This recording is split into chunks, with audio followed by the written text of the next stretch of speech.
নমস্কার বন্ধুরা, সীমা রান্নাঘরে আবারও সবাইকে স্বাগত। দেখুন, এখানে আমি সিম বিচি নিয়েছি আর আলু নিয়েছি।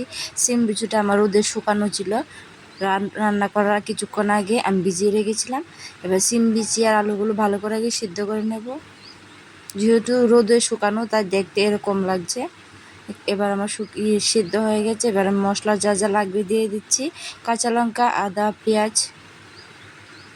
লাল লঙ্কা আর জিরে গুঁড়ো ব্লেন্ড করে নেব। আর এখানে আমি মাগুর মাছ নিয়েছি। আজকে আমি মাগুর মাছ দিয়ে সিম বিচি দিয়ে আলু দিয়ে রান্না করব। দেখুন, একদম জ্যান্ত। আমি আগে ভালো করে নুন হলুদ দিয়ে মেখে নেব।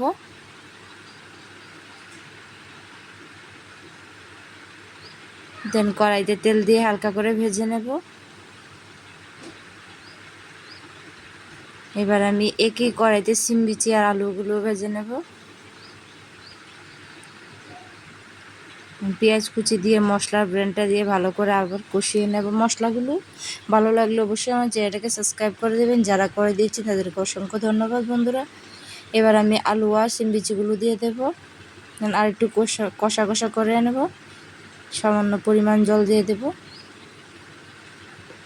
জল দিয়ে এবার মাছগুলো দিয়ে দেব। মাছগুলো ভালো করে জলটা ফুটে গেলে নামানোর আগে আমি একটু গরম মশলা অ্যাড করে দেব। তাহলেও হয়ে গেল আমার মাগুর মাছের রেসিপি। কীরকম লাগছে অবশ্যই জানাবেন।